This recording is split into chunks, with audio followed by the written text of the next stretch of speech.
Well, hey gamers. What's going on? Welcome to episode 2 of season 2 of I sit in front of a camera and ramble for some amount of time about shoes or boots or shoes and boots or boots and shoes, all that fun stuff. So as you can see, we're back in my closet. I've got a script, and I've been thinking about making this video for a long time, and I put it off because I feel like it would take a lot of work to actually make this video well.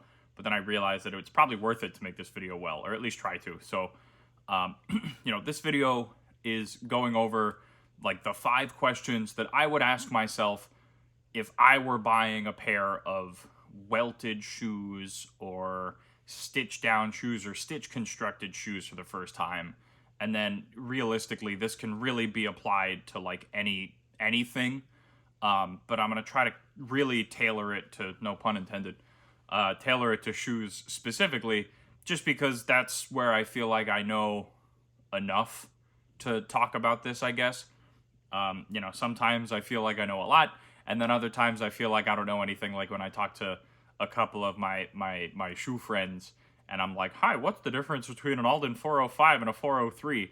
And then one of them is like, well, the 403 is in brown chrome Excel, and H stands for hooks, and C is on a commando sole, and the 405 is made with Horween Pecan Austin, and they just like go. And like that's the difference really, is that 403 is brown chrome Excel, and 405 is Pecan, which is the color, and then Austin, which is the tannage from Horween. And again, like, I didn't know that until a couple days ago when I asked, and then I was like, oh god, now I know. And now I know. So I'm going to go down this list that I wrote of the 5 questions that I would ask, and then, there are some other things that I'll elaborate on, and then, obviously, if there's any point of, I don't agree with that, that's stupid, or any suggestions, or even just more questions, feel free to, throw them in the comments, or send me a message on Instagram or something. I'm always happy to chat. So the first question that I would ask if I was looking to buy a pair of shoes, whether it be for the first time or the 50th time, is what am I looking for, right? Like if I'm sitting there and I'm like, I want a brown cap toe Oxford that I can wear for any formal occasion that aren't black. Like in my situation, I'd look at all of my shoes and I'd look around and I'd turn around and I'd go, oh, a brown cap toe Oxford. Well, I already have one of those, and it's from Foster & Son, so I don't need that, right? Like, I don't need another brown cap-toe Oxford. But if for any particular reason I'm, like, really hankering for a cap-toe Oxford, I might go, you know what sounds pretty good?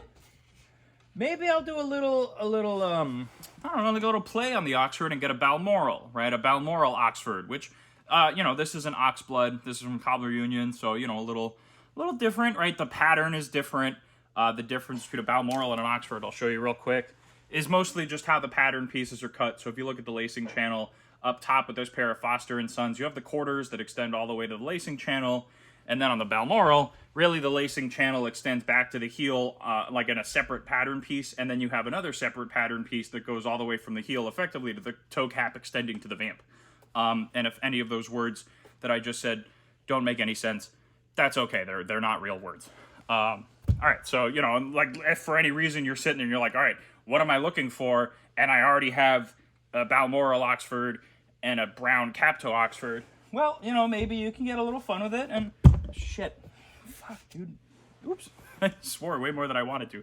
I don't know, you get an Adelaide, right? Like, an Adelaide, there's some texture here, right? So, like, this grain pattern makes the shoe a little bit different, but it's still an Oxford, right? It still has the close lacing channel, right? The Adelaide, the pattern piece for the lacing channel here is basically just one piece. It doesn't extend anywhere, right? So that's kind of how you can play with some of those questions that you might ask, is like, what am I looking for? And then if you have something that, is a brown cap to Oxford, maybe you can, play with something a little bit. Or, I don't know, just another suggestion here. I'm just going to keep throwing my shoes on the ground. Get a hole cut.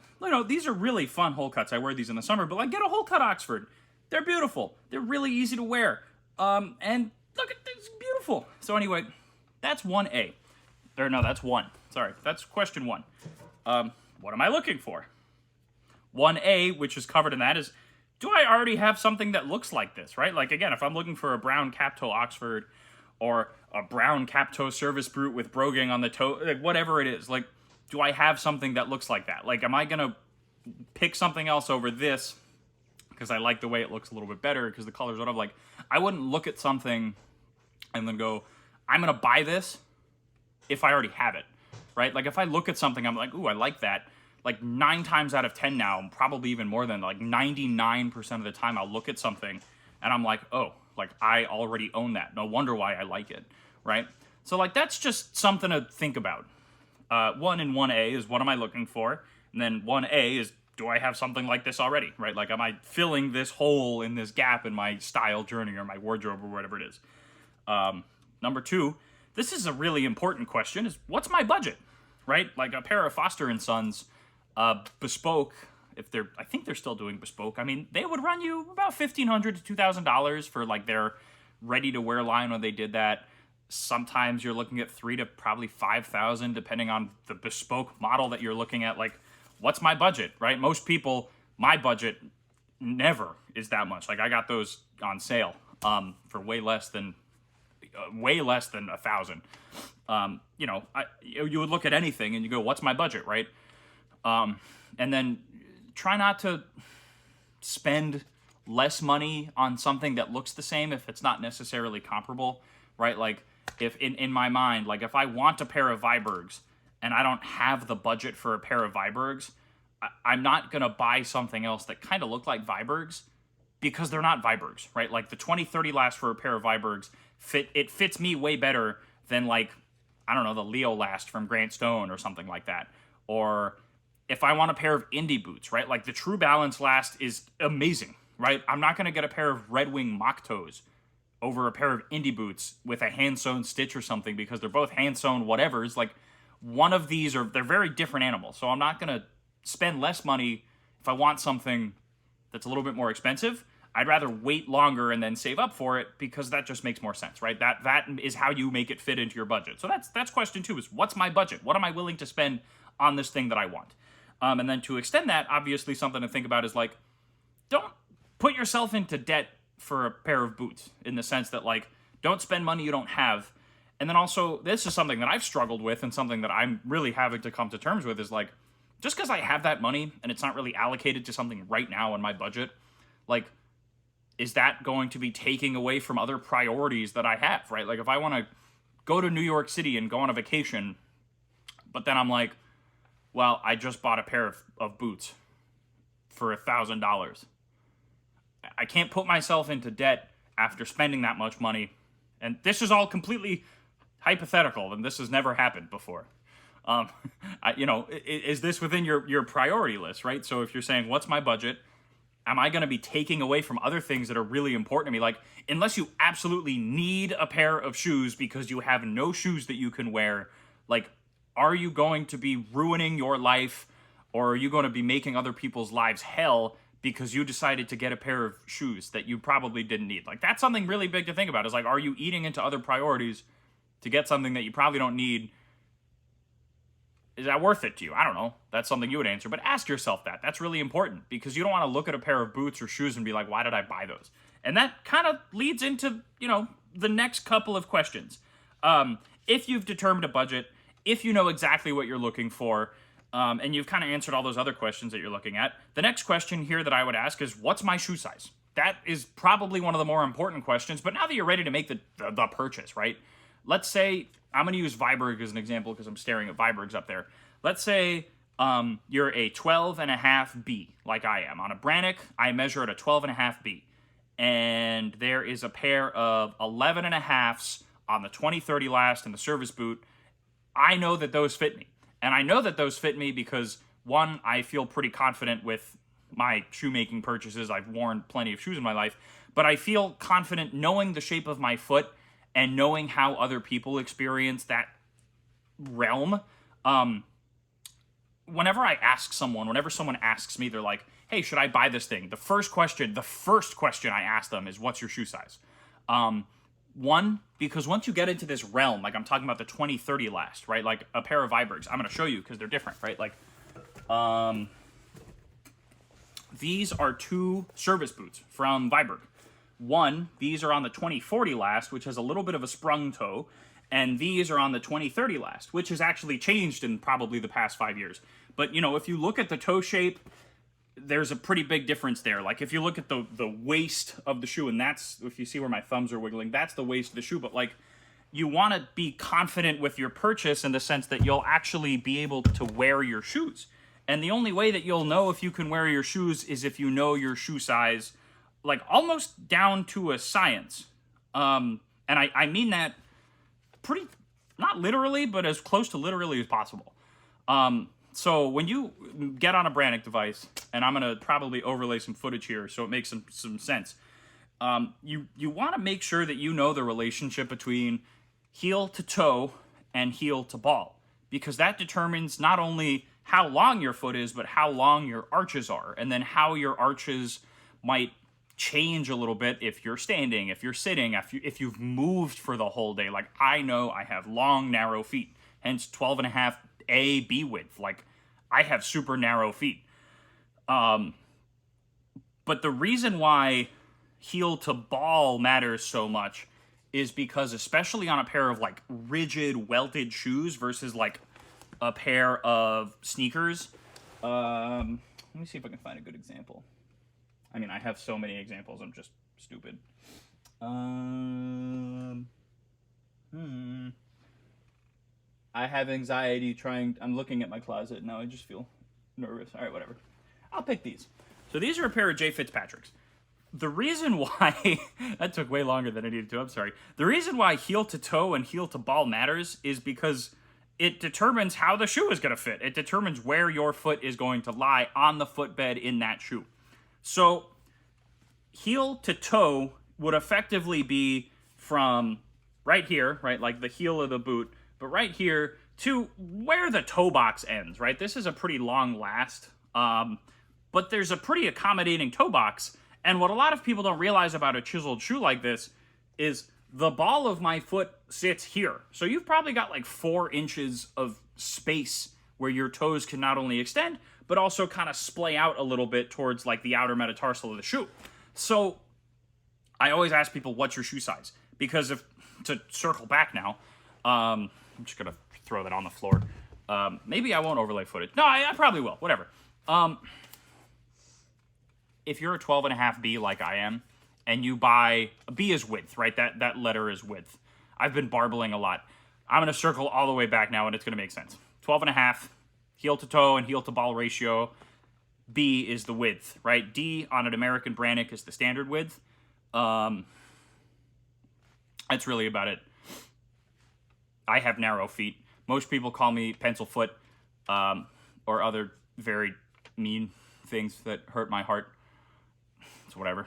It's not whatever. It kind of bums me out, but it's all good. So anyway, I'll ask people, what's your shoe size? And they'll go, I don't know, like 8. And I'm like, don't buy these shoes. Like, go to Fleet Feet and get your feet measured.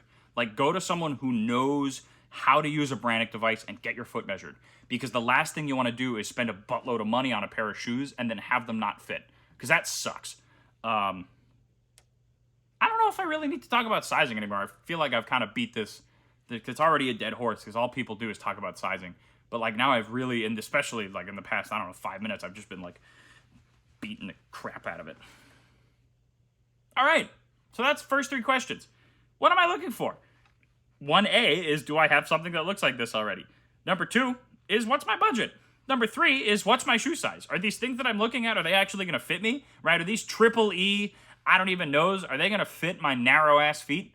No. No, they're not. Not even a little bit. So I can't, like, if I go on eBay and someone's like, I'm selling a pair of Aldens and they're triple E's.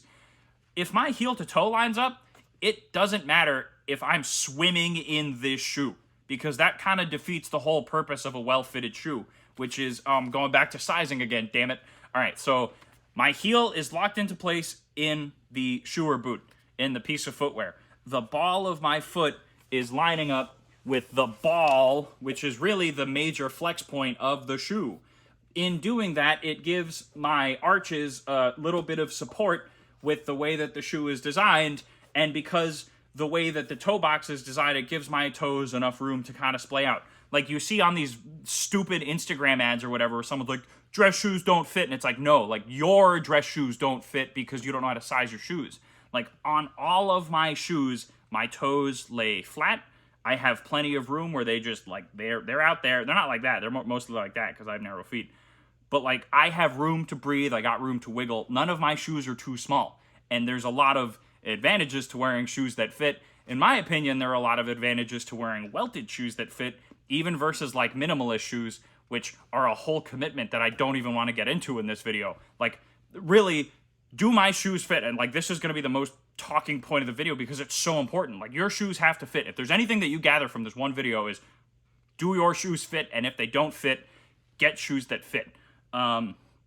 So yeah, probably beat a dead horse a little bit more. Again, it's just like pizza, like horse dead pizza, but we saved the hides to make cool horse butt shoes out of them. So it's all good. We beat this dead horse and then turned it into a cool pair of shoes. So, anyway, all right. Number 3, what's my shoe size? If you don't know your shoe size, know your shoe size, dummy. Number 4 is, will I actually wear these? Which is really important because here's an example that I'm not like embarrassed of them because they're epic and they're super cool. But like, for the people who've seen my other shoe videos, like these are very purple shoes. Will I wear these? Yeah, sometimes. Would I buy these like with my own money? No. They're too purple. But like I wear them. I never buy them. When you know someone who runs a shoe company and there's like, hey, you have some purple shoes. It's like, all right, it's sick. I wouldn't wear them. I wouldn't buy them. If I were to ask me now, I just like, look, it's so purple. Hey, go over there. So yeah, will I actually wear these? Think about that. Look at your wardrobe, right? If all you wear is like denim coveralls and ratty ass Wranglers from Walmart or something, and you buy a pair of cap-toe Oxfords, like black cap-toe Oxfords that you're gonna mirror shine, like don't be this guy. I'm pointing right now. Don't be. Can I see myself pointing? Let's see. Oh yeah, look at that. Yeah, don't be this guy. Don't be that guy. Don't wear your ratty ass. I shouldn't say ratty ass. I'm sure he's a nice guy. Just don't wear your faded boot cut blue jeans with black cap-toe Oxfords because they don't line up. So will I actually wear these? If the answer is yes, cool. If you've made it to this point, if it's in with your budget, you know they'll fit. Cool. Number 5. Maybe at the end of the day, maybe it's the most important question. Maybe it's the least important question. But at the end of the day, will these bring me joy? Right? And, this goes back to the video I made last week about value, but it also goes back to the fact that, like, you're investing in these things and you're investing in potential relationships with someone who's selling them or someone who's making them. Will they bring me joy? The answer is no. You probably don't want to buy them. If the answer is, well, they'd make me happy, but my mom would see them and be like, you just spent all of this. I just gave you $1,000 for college and you spent them on boots, idiot. Like, I don't know. That's an example that has never happened to me before. It hasn't happened to me before. That's one example that hasn't actually happened to me. But if the shoe brings you joy, but brings other people like strife or genuine unhappiness, maybe you want to talk about that with someone. Maybe you want to be like, hey, significant other, parents, sugar parent, right? Let's say you've got a sugar mama or a sugar daddy, and they don't, or a sugar parent. Doesn't have to be a mommy or daddy, sugar parent. And they're a little angry at you for spending all this money they give you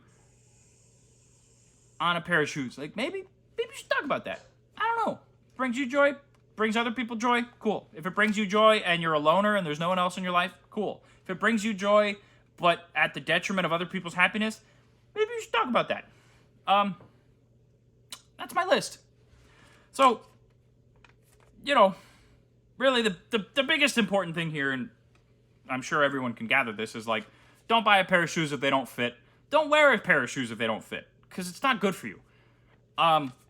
Don't fill your closet with the same crap, because, see, even Moose agrees. Because, well, you know what? You can do whatever you want, because if you're watching this, you're probably an adult. But Like, I wouldn't do that. And that's what this video is about, is what I would do, I guess. And I wouldn't do that. You know, I wouldn't fill my closet with 80 pairs of brown cap-toe service boots that all basically look the same. Because, you know, I could have like 2 or 3 brown cap-toe service boots in different shades of brown, and I could be okay with that. But if I had like 80, well, that seems a little excessive.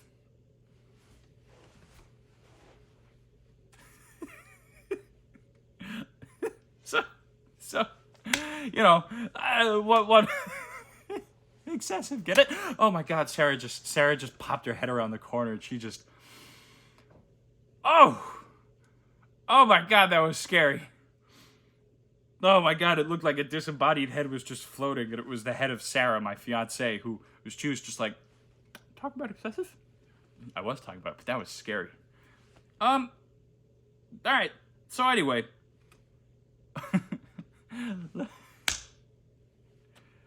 I'll write the questions in the description. Thank you guys for watching. I hope this was helpful.